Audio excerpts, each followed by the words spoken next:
Hello and welcome to this week's news bulletin from the Christian Institute. A newspaper has said that plans to assign a state guardian to every child in Scotland are a gross interference in family life. The Scottish Daily Express challenged the logic behind the named person scheme in light of failures by existing authorities. The paper referred to the case of a toddler who died 4 years ago because of errors by social workers and his mother's prolonged neglect. Where is the logic in this gross interference in ordinary, decent family life when the existing authorities are shown to be guilty of such appalling incompetence? Earlier this month, at a meeting for the No to Name Person campaign, MSP Liz Smith attacked the Scottish Government's plans, which would allow state guardians to share information with a wide range of public authorities and intervene without parental consent. And I do not believe that a named person policy is going to do anything to improve leadership. I think the burden it's going to put on too many people is that it will make them have far too much to do at a time where they're already overburdened with a lot of work. A drug misuse expert has spoken out against a new call for worldwide decriminalisation of drug use.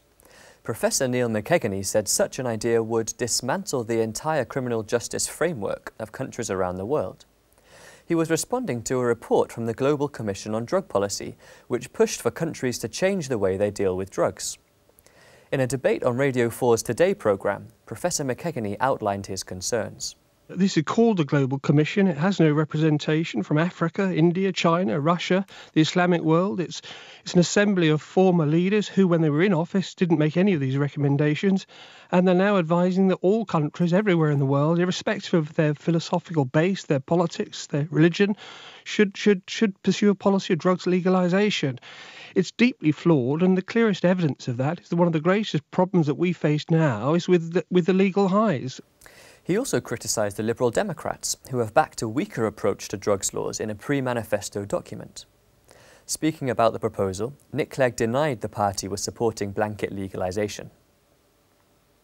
The first British clergyman to enter a gay marriage is taking legal action against Church of England authorities.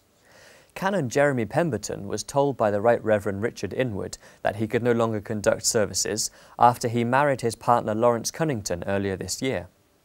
He claims he has been punished and discriminated against for having a same-sex marriage.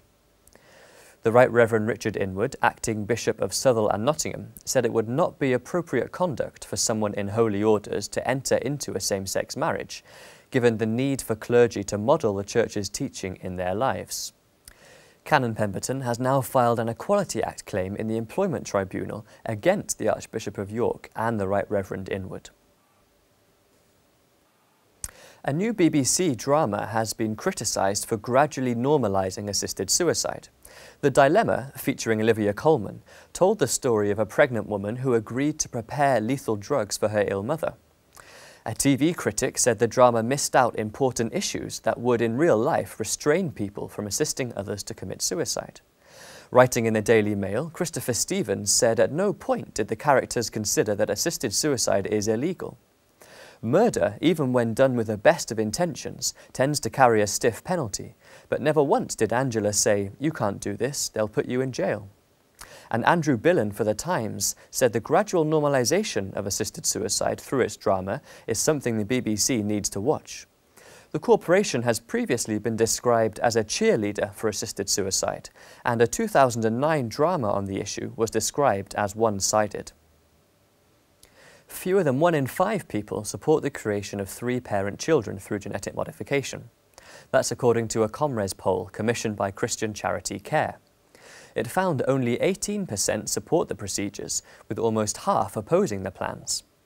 More than 2,000 adults were questioned, and 35% said they didn't know to what extent they supported the techniques.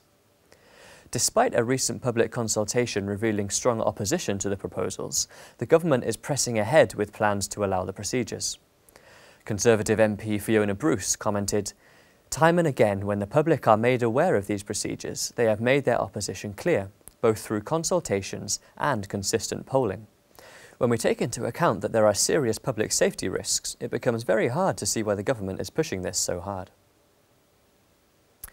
Jim Dobbin, a Member of Parliament and a leading advocate for pro-life issues and traditional marriage, has died unexpectedly, aged 73. The Labour MP is survived by his wife Pat and 4 children. A committed Roman Catholic, Mr. Dobbin campaigned on issues including freedom of speech and palliative care in his time as an MP for Haywood and Middleton in Greater Manchester. Last year, he spoke out against the same-sex marriage bill.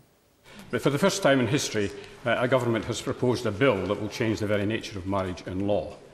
Until now, society and the Church have had a shared view of the essential purpose of marriage, primarily as an institution that supports the bearing and raising of children in a committed and constant relationship.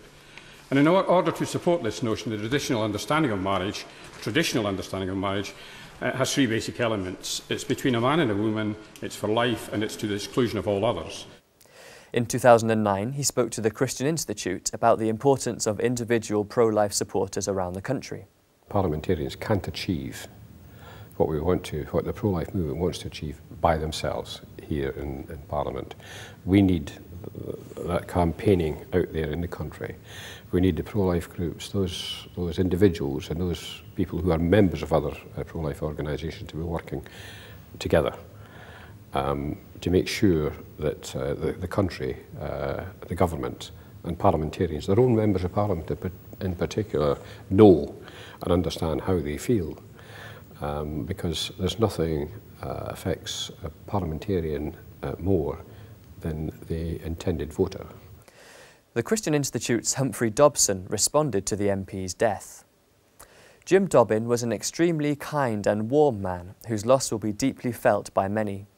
His work to defend the unborn was tremendously important, including his leadership of the all-party parliamentary pro-life group.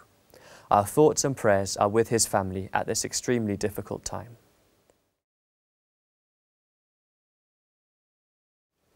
Well, that's all for this week. For more information and regular updates on all of our stories, plus much more, visit our website at christian.org.uk.